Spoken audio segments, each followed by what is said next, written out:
Okay, this is Robert Welkner with CoinOpTV. I'm outside with Eugene Jarvis, one of gaming's icons. Eugene, good to meet you. Hey, it's great to be here. I never knew there was a CoinOp TV, man. This is pretty cool. Oh yeah, we're going on our 2-year anniversary. That's neat, man. So tell me, I know some of the games you've been involved in, like Robotron, Defender. Is there any other games you want to throw out there? I have a great love for one game I did called Narc. We kind of got carried away on the budget on that one, and with some high-res graphics back in 1988, and it's amazing how well that game holds up. I was just playing the other night, and just the we digitized human actors to be all the roles in the game, and it's a crazy game, and I'm sure it's on MAME. Yeah, I've seen Narc on some I would collections. definitely can tell players to try that one out. That's one of my personal favorites. I guess then I did the cruising games, Cruising USA, Cruising World, Cruising Exotica, and some fun, kind of just casual driving fun and kind of adventure driving. A lot of cool shortcuts in those games, just fun, crazy stuff going on. And then the latest stuff with my new company, Raw Thrills, we did Fast and Furious, the arcade version of that, and which is I think an amazingly well playing game. Of course, in my humble opinion, it just kind of combines the best action of cruising with the incredible acrobatics of Rush. For those players that were into the Rush series and Rush 2049 and Rush the Rock and San Francisco Rush, Fast and Furious kind of combines that action with the cruising kind of fun, and to me that's a great driving game. In my humble opinion. Well, the driving games are always popular. Tell me a little more about some of the other games you have. The newer games. The company is Raw Thrills Raw Inc. Thrills, yeah. We did a shooting game kind of inspired by the whole 9/11 thing, and it's called Target Terror. You are, kind of special agents, and the terrorists are just like everywhere, and it's similar to the old Atari 51 Area 51 game, and then there was Max Force, which was a sequel to that game. Kind of taking the technology of live action capture of human actors, where you not only capture their emotions but also the imagery, and throw that into a true 3D game.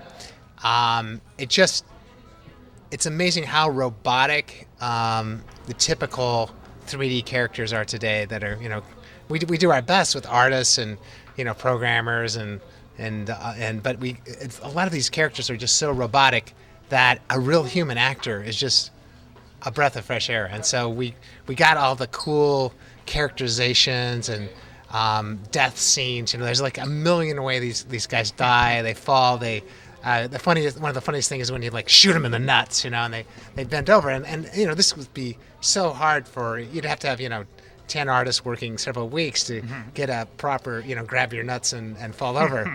But by using the live action and with real actors, we did that scene in an afternoon, and it's really a fun game, a lot of tongue in cheek. One of the dynamics is, of course, that there's always these innocents throughout the game, which you don't want to shoot the innocents, and so that's always a fun dynamic. And we got a lot of just like janitors walking through, while machine guns are going off, and just people talking on their cell phones. One of the things you mentioned in the new games is the friendlies that you can hurt, and that's probably a recurring theme in Jarvis games, like in Robotron, you can kill people, Defender. Exactly. Well, I think it's. I think part of a good game design is you create conflicting goals for the player. So if you're just like everything you see, you just kill. I mean, it get kind of monotonous. So by having a goal, not only to survive and to kill everything, but by having a goal to maybe save some things or protect some things, or you have to go and capture something or get a power up or rescue someone, you create a number of conflicting goals that kind of create a really rich game playing experience, and you kind of get that emergent behavior where the sum of the parts becomes much greater than just this individual things. Very cool. Let me ask you this. What does it feel like to be a gaming icon or industry icon? Do you make public appearances? What do you think coming out to this place like California Extreme? It's crazy, because I never. I thought at California Extreme, I thought it was like a bunch of, like BMX bike riders or something. So I was pleasantly surprised, some just crazy, I guess guys equally crazy, but in the game collecting area and game history. And, it's fun. I kind of, I live in Chicago, so I don't get out here that much. But I tell you, what a great show! It's amazing the depth of knowledge. I'm learning. I gave a talk on Robotron today. I learned several new strategies for playing Robotron during my talk today. So the level of dedication and knowledge of the gamers, of the hardcore gamers, it's mind-boggling. It's amazing. Okay, before we wrap it up, speaking of hardcore gamers, maybe there is a lot of our fans are obviously watch the show. They're not high score gamers, so if I throw a few games at you, can you maybe give like one or two quick tips on surviving? Okay. Something. We'll start off with one of my favorites, Robotron. Okay. Well, I think Robotron. First thing you have to learn how to walk and chew gum at the same time. So you have to be able to use your fire control and use your movement control and be able to use them independently. Don't always fire in the direction you're moving. You can move away from a threat and then fire back at it. Mm-hmm. So I think that's the first tip to mastering Robotron. The second tip is often you have to get out of the middle. Everything is converging on you in the middle. Work your way to the outside and then start circling around, but always keep in motion, because often a lot of the shots will go toward where you were. If you keep moving, they'll keep missing you. Okay. And so you have to kind of keep moving kind of in a circular pattern. If you move in a straight line, a shot can continue on that trajectory and still kill you. But if you continually change your direction in a circular pattern, the shots will miss you. And so that's just basic tips. Okay, another classic. You gave us the Smart Bomb in Defender. What else can people use with Defender to help them out? Well, one of the most least used controls is the Hyperspace, which really is a kind of a last resort. There's about a 1 in, I think about 20% chance, maybe 20 to 25% chance of destruction, of total destruction.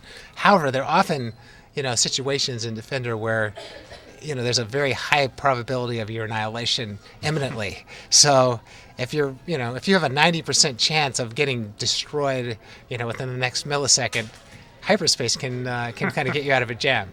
So that's kind of for the lousy player like me, I've seen you play in interviews or whatever and talk about it. And I know you probably throw it on the hardest settings possible just to survive. But before we wrap it up, another one of my favorites, Smash TV. A lot of carnage going on. Anything we can talk about with that?